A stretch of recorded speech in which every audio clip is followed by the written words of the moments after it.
మామూలుగా మంత్రులు అట్లాంటి ఫైల్స్ వచ్చినప్పుడు డబ్బులు తీసుకొని క్లియరెన్స్లు ఇస్తూ ఉంటారు. ఎక్కడి నుంచి తేవాలి 4.5 crores అనేటువంటి ఆలోచన వచ్చింది. ఎక్కడి నుంచి చూసినా కూడా నాకు ఎక్కడ దారితే నువ్వు తెలియలేదు.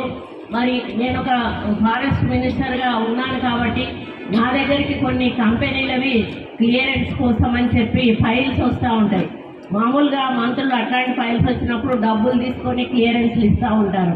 నేనన్నా మాకు ఒక నయా పైసా మీరు ఇవ్వాల్సిన అవసరం లేదు, మీరు సమాజ సేవ చేయండి, మా స్కూల్ ఒకటి డెవలప్ చేయండి, మా పేరు మీద అది మీ పేరు గుర్తుండిపోతుంది అని చెప్పినప్పుడు వాళ్ళు మేము పై వాళ్ళతో మాట్లాడాలి మేడం, మా చేతుల్లో లేదు అని సదానంద రెడ్డి గారు చెప్పి వాళ్ళు CEO వాళ్ళు ఉంటారు, ఆ కంపెనీకి చెందినటువంటి ఓనర్స్ తోటి మాట్లాడి డెసిషన్ తీసుకుంటామని ఒక 3-4 సార్లు వాళ్ళు రావడము పోవడము, చివరకు వాళ్ళు ఈ 4.5 కోట్ల రూపాయలతోటి ఇది నిర్మాణం చేస్తామని వాళ్ళు ఒప్పుకున్నప్పుడు అసలు నాకు ఎంత హ్యాపీగా అనిపించిందంటే ఇది అసలు నేను కట్టగలుగుతానా మనము అన్నప్పుడు వారు ఓకే చెప్పినప్పుడు నాకు చాలా చాలా సంతోషం వేసింది. ఎంతో ఎగ్జైటెడ్తో కలెక్టర్ గారికి కూడా చెప్పాను, మనకు వాళ్ళు ఒప్పుకున్నారు. ఇంకా అంటే వెంటనే మేడం గారు కూడా నాకు కాపీ పంపించండి మేడం, ఎంత తొందరగా పంపిస్తే అంత తొందరగా నేను డిస్మెటల్కి ఆర్డర్ చేసి